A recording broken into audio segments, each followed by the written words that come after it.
The Last Jobs on Earth, How AI Will Replace Everyone. Chapter 1, Arrival at the Retreat. The helicopter blades carved through the silence, their rhythmic thrum swallowed by the vast expanse of white below. Gideon Harlan peered out at the Icelandic tundra stretching to the horizon, a snowy expanse stretching endlessly. The compound sat nestled at the base of a craggy ridge like a secret meant to be hidden, yet charged with unspoken expectations, its angular steel and glass glinting faintly in the low winter sun.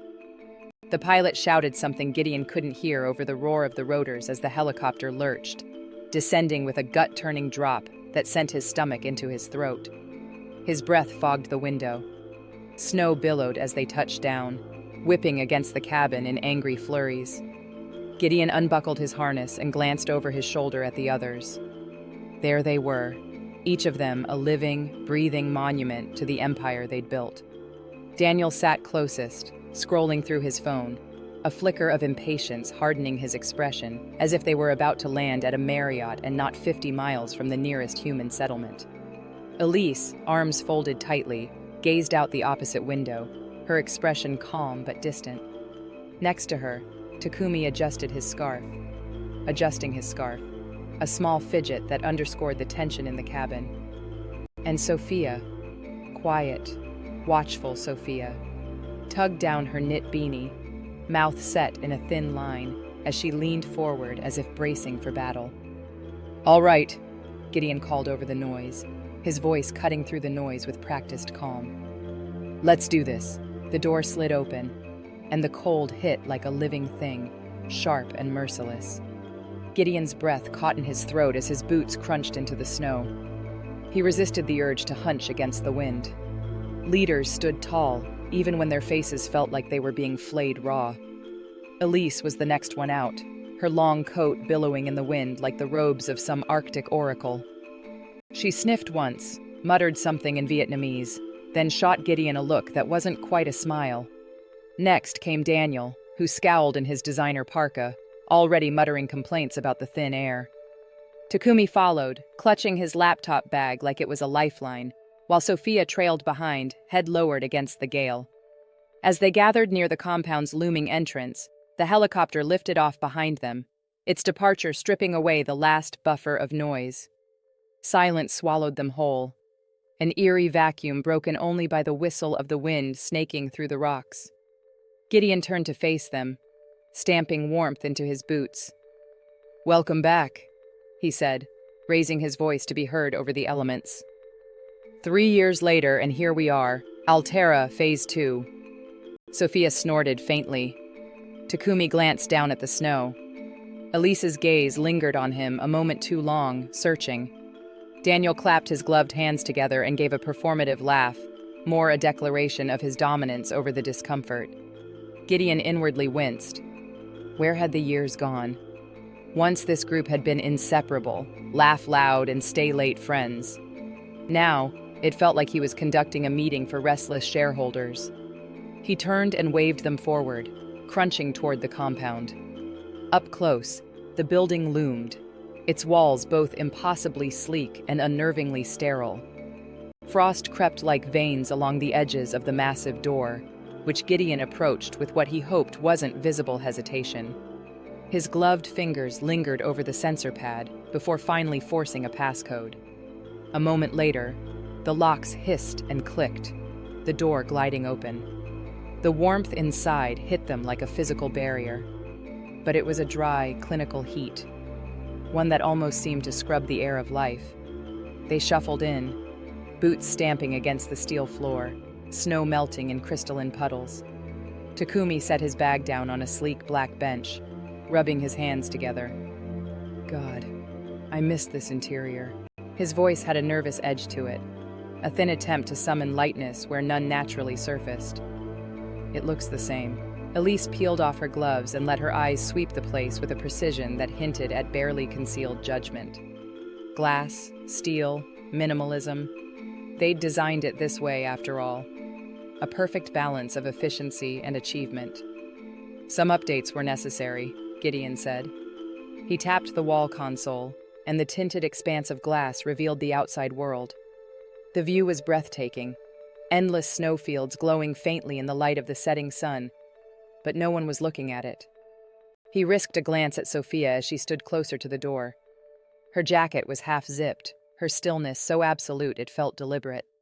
She caught him watching and raised an eyebrow in silent challenge before shrugging off the jacket entirely. Somewhere upstairs, the hum of systems powered to life, an unseen presence that sent a ripple through the quiet. "Let's get settled," Gideon said quickly, already walking toward the central staircase, his shoes making pin-sharp clicks on the polished floor.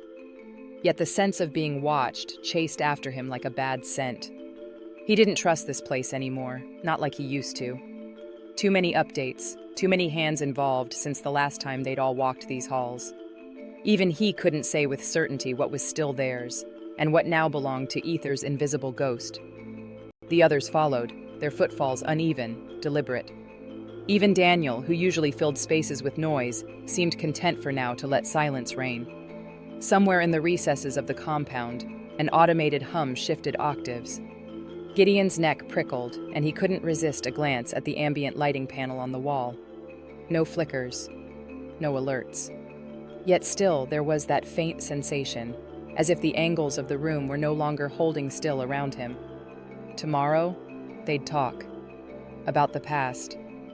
About the company. Maybe even about what was hiding between all their carefully constructed silences. Gideon told himself this, shoving down the unease crawling up his spine. For now, he turned back to meet their expectant faces at the top of the stairs. The compound doors hissed shut with more force than seemed warranted by the idle breeze outside, locking with a precision that seemed too eager. Chapter 2. The first dinner. The dinner table gleamed under the soft amber light of recessed fixtures, polished steel, catching glints of the flickering fire that crackled behind glass at the far end of the dining hall. Flanked by high windows, the panoramic view of the snow-smothered landscape outside was now a daunting black void, the only sign of the storm a faint thrum pressing against the compound's reinforced walls. Inside, the clatter of cutlery broke the oppressive quiet in awkward, uneven bursts. Elise Tran shifted in her chair, gripping her wineglass with fingers that had grown colder than she cared to admit. The smell of seared lamb lingered in the air, decadent and out of place in the stark, clinical surroundings. She found herself staring into the ruby depths of her drink, seeking its warmth even as her thoughts drifted to the conversation she couldn't avoid any longer, though she hesitated. "Do you think what we did is the reason everything's falling apart?" Elise's voice wavered, a mix of quiet guilt and an urge for absolution. It struck her companions like the crack of a whip. Sofia Vega, who had been leaning back in her chair with a casual ease that verged on smugness, tightened her grip on her fork. "And here we go," she murmured, her voice a low hum of warning. Her dark eyes flicked up to meet Elise's across the table, but her smirk lingered, half hidden in the shadows cast by the firelight. "I'm serious," Elise pressed, her gaze sweeping the others. Gideon remained stoic, his unreadable gaze fixed on the table, sat at the head of the table, his hands folded neatly in front of him as though he bore no stake in whatever was about to unfold. Beside him, Daniel Shaw smirked into his glass, his silence an offer of neither support nor opposition, just his usual discomfiting aloofness. Takumi was the only one who seemed affected, his brow furrowed as though Elise's question carried more weight than he wanted to acknowledge. "You're serious," Sophia repeated flatly, setting her fork down with meticulous precision. Her tone was lighter than the steel beneath it. "You want to sit here and argue morality, now?" "Why not?" Elise sat up straighter, her voice steady even as her heart drummed uncomfortably fast. "We've avoided this conversation for years. Maybe it's time we stopped pretending none of this is our fault."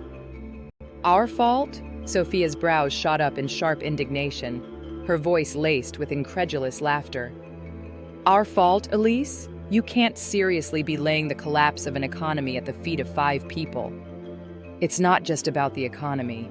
No, it's about inevitabilities," Sophia interjected, the words tumbling faster now, as if pushing them out before Elise could twist the knife deeper. "What? You think someone else wouldn't have done it if we hadn't? That progress would have paused just because you thought it was unethical? Please." Elise's jaw tightened. Her fingers curled into white-knuckled fists on top of the tablecloth. You're talking about progress, like it's some inexorable force, like we didn't have choices. And we made the right ones, Sophia cut in. Her voice was rising now, carrying an edge of frustration that Elise hadn't seen in years. We built something brilliant, necessary. Necessary? Elise repeated, shaking her head in disbelief. You really believe that? Have you seen what's happening out there? The suicides, the riots, entire cities grinding to a halt because no one can work anymore. What's so brilliant about making the world unlivable, Sophia? Sophia didn't flinch. Instead, she leaned forward, a challenge sparking in her eyes. We didn't make it unlovable. Humanity's refusal to adapt did. Elise stared at her, stunned by the coldness of the words. Somewhere to her left, the sound of Takumi shifting uncomfortably in his seat drew her attention. But she didn't dare break her gaze away from Sophia. We automated pointless jobs, Sophia continued, her hands splayed out in an almost careless gesture. We freed humanity from drudgery. Maybe if they'd spent less time whining and more time evolving, we wouldn't have this mess. And what about the ethical modules? Elise's voice dropped, low and hard, coaxing Sophia's posture to stiffen. You don't think people deserve to know that your brilliance is manipulating them into compliance? Sophia faltered then, if only for a heartbeat. Her mouth opened just slightly before snapping shut again, her lips drawing into a sharp line.